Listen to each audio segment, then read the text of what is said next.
All right, we are hot. We're hot. Boom, boom, boom, boom, boom. Go ahead. Welcome in, all my peoples. Jeff Cavanaugh along with Voch Lombardi today because Voch texted me, I think because he got real jealous when he saw me post a screenshot of watching the All-22 of Cowboys Texans. I think that's why he texted me. But he said he said we needed to rock. We had some stuff we had to do today. I had no clue you was watching that. You just my guy, and I haven't touched with you in a little bit. And if you was in tune with my content in that way, Jeff, you would know that 2 days ago I was telling my people that I need to congregate with Brother Jeff to get this particular topic off our chest, because I feel like we need to address the people on the brother. Hey, Jeff better than me. Don't worry about it. Jeff got Illuminati friends. Don't worry about it. I'll get there. We're working on it. We're going to have it. We're going to have it. Right. Brother Jeff, man. So first of all, shouts out to your people. Shouts out to my people. If y'all not familiar with this person, he's one of my big dogs, but he's one of my peers now, so I can talk shit to him. Fuck him. But that's Jeff Cavanaugh. Go follow him on his YouTube. Jeff Cavanaugh. The name's right there if you don't know how to spell it. He does great work over there. Follow him on Twitter, JC1053. I'm Voch Lombardi. Everything like. I ain't got all the things. It's all shit is Voch Lombardi. So go hit that YouTube, Twitter, all that. Brother Jeff, we got to talk, man. Yeah, we got to talk. What do you want to talk about? This one topic should carry us to the end of the show. We ain't got long, but do we, Voch and Jeff, do we owe the people an apology on this whole Micah Parsons thing? But no. I can give you some more context. I can set this up a little more if you want. I will. Yes and no, but yes, okay, we do. But yes, but no. Okay, watch this. First and foremost, I don't apologize for still liking Rashawn Slater more, because apparently he's beating the shit out of Joey Bosa at practice. So I ain't got nothing to say about that. And Slater was my higher ranked player. So in terms of not window dressing your board and all that, I do still think that's the right decision. But it's a couple things that go into this Parsons thing, though, Jeff. Should we have taken to the account of the elite athlete that Parsons was? I know he didn't play in 2019, so that's one thing. Also, can somebody be so good that the position value conversation doesn't exist anymore? Because I know you were saying, yo, if Parsons can pass rush for me, then it's justified. But even if you take pass rush away from Parsons, he's putting the nipple on the titty as linebacker alone. Then he might be the third best pass rush on your team, Brother Jeff. So just give me some expanded Parsons thoughts for this point. I'm trying to figure out what you just said about a nipple, but don't worry about it. So here is the difference of what Micah Parsons seems to be versus what you had to project and guess when you were watching him as a draft prospect. At Penn State, that dude was a freelancer. Sure. They were basically like, go out there and tackle everybody, and he did it. So he was awesome. Like, he was running and hitting everybody, and he can do that. The surprise or the unknown that looks like the answer is was, can Micah Parsons rush the passer? Looks like, yep. Whether you want it to be off the edge or up the middle. And can Micah Parsons cover? The answer appears to be yep. And they didn't ask him to do it at Penn State. So we were talking about a position off-ball linebacker that's just hard to justify a top 12 pick. But as you said, if Micah Parsons is going to go out there as a rookie and have 6 sacks and 10 pass breakups and 3 picks, hell yes, he's worth a top 12 pick. So I'm looking forward to owing that apology, because he looks like the answers to all the questions I had were, oh, yeah, he can do that. Yeah, he can do all of it. If we go into Tampa Bay and he tears shit up and we get a W as a result of him tearing shit up and he's sacking Tom Brady and he's getting all those numbers that you said, I'm going to dedicate a whole video to saying I'm sorry. My apology is going to be as loud as my disrespect, because I'll talk shit about Parsons for a long time, Brother Jeff. But this is my thing, though, and I don't want to be phony, because this could go back to the Lamb Chason thing. You always want to take the best player on your board. But I think the Lamb thing was super egregious. He was egregiously better than Chason. If you feel relatively close about Parsons and Slater, then maybe you should go with Need in that way, right? Even though Slater was like my number 2 guy. Slater may be the better player, but Parsons was the better fit for you. But even on a deeper level, Brother Jeff, because if Slater would have played, he'll be interacting with Connor Williams. Maybe he's future left tackle guy. He's fighting for left guard spot now. Micah Parsons is immediately the best linebacker on your team right now. Yes. And I want to shout out, just because we got the first super chat from Jay Moon. He said we need to mention Oso Odighizuwa because he's been a beast. I just started watching the Cowboys defense, and it is one snap into the game. And on the very first snap, because Carlos Watkins had to go home because of the COVID scare check stuff, him and Dan Quinn had to leave. Yeah. So Brent Urban is playing the one technique. He occupies the left guard and the center.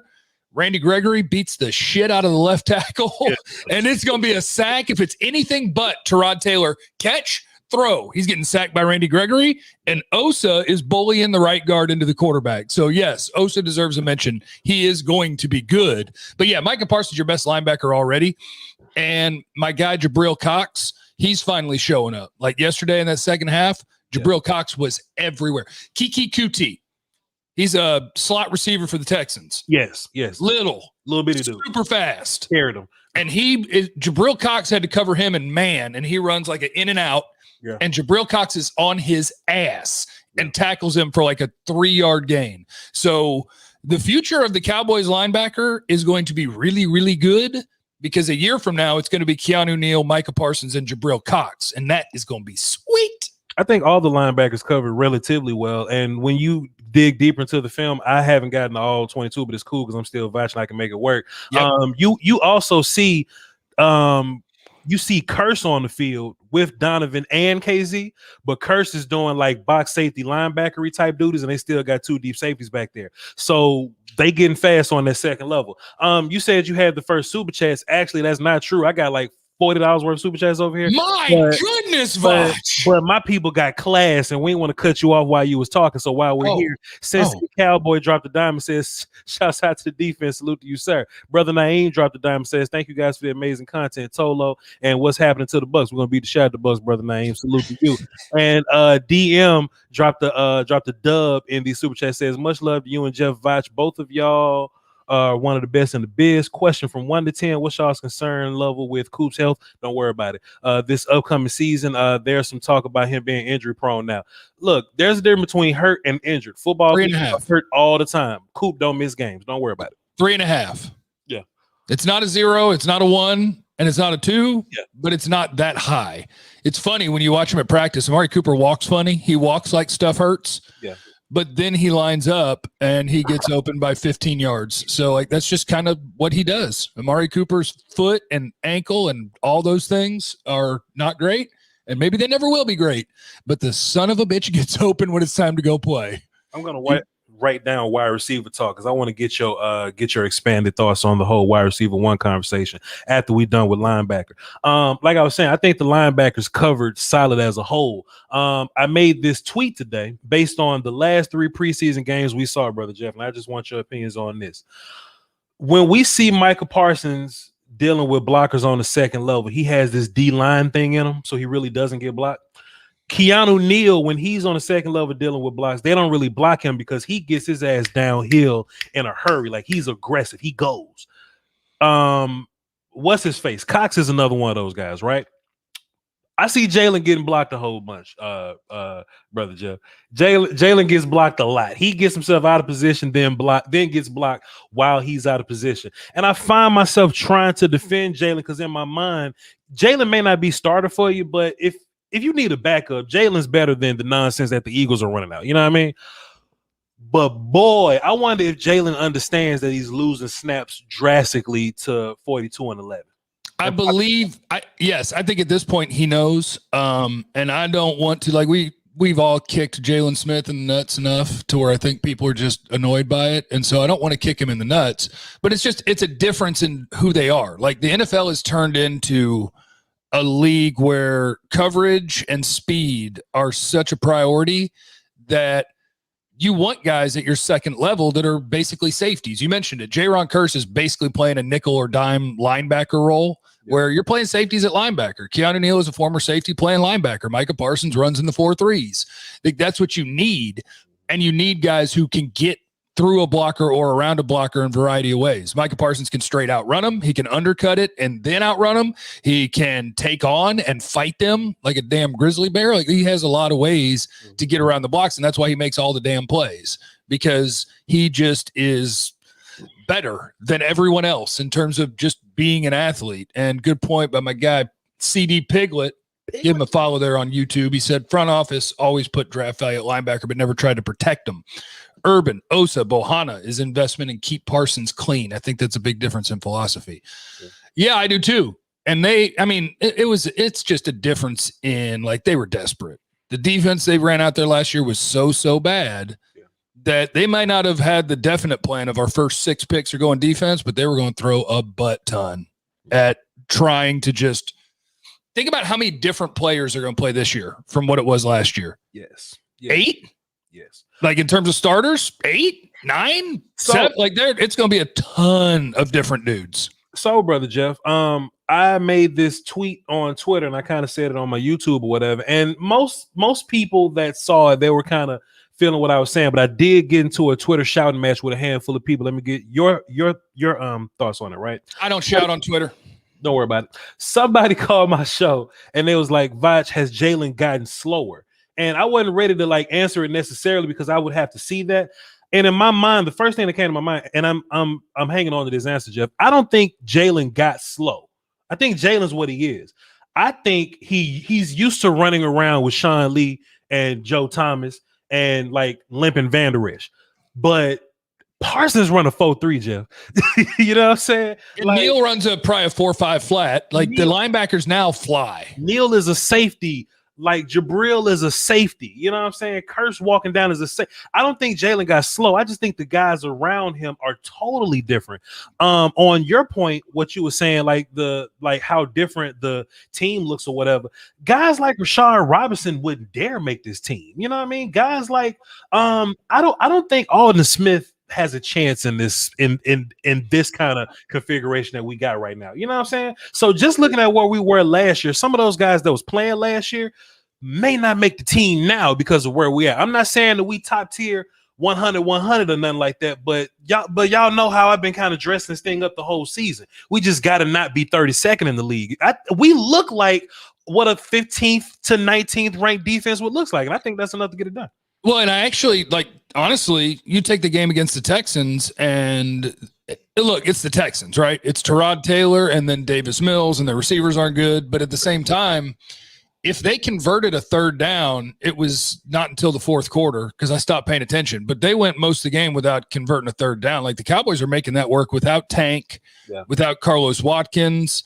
So, like, they look better than the 15th to 19th ranked defense. The question is how much you're going to believe in that based on camp and preseason, because I've done that before and it doesn't always work out real well. But they look like they could be a middle of the road or better defense. And shout out to Jay Moon in the super chat. He said, we can't let Voch's chat win. Remember, Voch had Micah Parsons like 32 on his board. Damn. Love both you guys. Shot fired. Hey, listen, man, we learn every week. Hey, man, shouts out to everybody that's over on Jeff's side thinking they're going to beat us, man. Brandon Vegas just dropped 50 in my goddamn super chat. Play the wheel. Oh. Appreciate you. Look, I love all of you. I love all y'all. But my side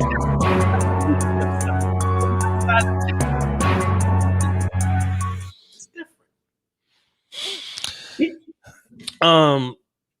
But yeah, man, you know, like, so, but you learn something different every year, man. And this whole Parsons thing was definitely a learning experience for me, bro. But I still kind of stand on what I say with a lot of what I said. But, you know, sometimes the overall vibe of draft season can bring you down on a player or whatever. So I'm not ready to apologize to Micah yet because it is preseason. But if we go out there and beat the shit out of Tom Brady, you're going to probably get a 30-minute video of me saying, I'm sorry, taking back everything I said. Straight up. Are you going to do like the shout out to my guy Troy? He said, sorry, we broke Jeff. That's right. I am the representative of the common man, okay? We don't have money to just be throwing around on the internet, sir. We're here for the content. That's what we're here for. My side do.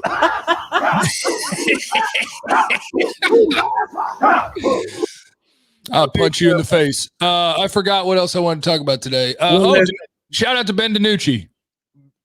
So that's it. Shout out to Ben DiNucci. I kind of got a joke I want to make, but it's like we won a Super Bowl joke, so I'm going to say my joke about Ben DiNucci. Can I ask your thoughts about wide receiver real fast, Brother Jeff? Yes, sir.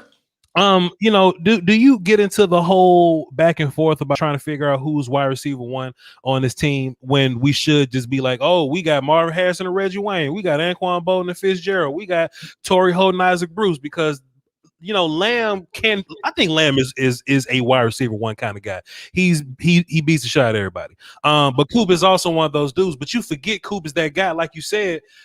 Coop ain't been around, but then you go out and the Cowboy night practice, he runs a slant and get the most open I've ever seen the whole camp or whatever. Both those guys do things differently or whatever. So do you get into the whole wide receiver one argument, sir?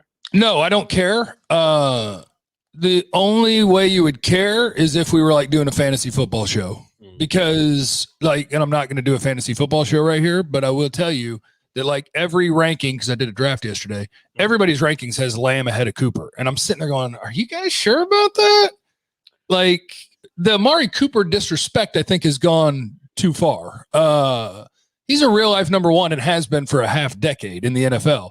And CD, I'm with you, is a number one receiver that hasn't necessarily shown it in the NFL yet, but I do think he'll be Dak's best friend. And I do think he'll be their best red zone weapon. Like Coop is the route runner in the red zone, but CD is the guy where you're like, oh, the fade, that's a low percentage play. Maybe not when you throw it to CD Lamb. Right. Like, that dude is a freak show at going to get the football. I do think fantasy-wise, right? We're not doing a fantasy show. I do think fantasy-wise, CD is going to be the better guy because he's going to get more volume and catches or whatever. But I think in terms of skill, in terms of guys that can do everything, because Coop can high point the ball, he just don't. You know what I mean? Coop can do a lot of the Lamb things. He just does not. I don't think Lamb is the route runner that Cooper is. And people forget Coop big as hell, and he's also like a 4.41 guy. So, like, chill on Coop. Quit hating so much. Quit hating all your life. Mr. Lee Drop 5 and Super Chat, appreciate you. How hard will the bars be when Boss Man pick off Tom Brady? Jeff, I'm not asking you to say nothing about your peers and your coworkers and nothing like that, but are you tired of hearing people ask Boss Man about music? Yeah, I'm good on that. Because I just keep up on Boss Man Fat, the vibe on YouTube. So if he has new music, I'll know about it. I don't need to ask him about it. I'll know. Shout out to Micah Ramirez, drop 10 in the super chat just to say I love you. That's my kind of person. Hi, I love you. I got relatively 3 more minutes with you, Jeff. Do you think Anthony Brown's going to be the first guy out there? Because yes, so Jeff, this is my whole thing, right? I don't want to hold this coaching staff to that thing. I don't want to say that they're biased or anything like that, because if they were biased, we would see more Jalen than Parsons or whatever. So I don't want to get into I think if they see change, they'll make change happen. You know what I'm saying? I agree with that. I don't think Boss Man has forced that yet. Sure. I think the difference is that they're watching Micah Parsons and Keanu Neal, and then they're watching Jalen Smith and Leighton Vander Esch, and on a down-to-down basis, they're seeing the difference. Mm-hmm. And with Boss Man, he's holding his own, but I don't think he's done anything to really be like, hello, here I am. And Anthony Brown, I know it's a different staff, but they know him. And there's nothing exciting about Anthony Brown, but you can live with Anthony Brown. So I think for Kelvin Joseph, it'll just be, he'll start this year, but my guess is it won't be week 1. That's my gut. It's just rough, man, because every time, at least when we see Kelvin, he'll make a play. We see Nashawn, he'll make a play. It sucks that Canada's not on the first team. We didn't see Canada to the third quarter. That pissed me off a little bit. And did you see what happened in the third quarter right when he got in the game? Uh-huh. They tried to throw a slant on him. He batted the ball down.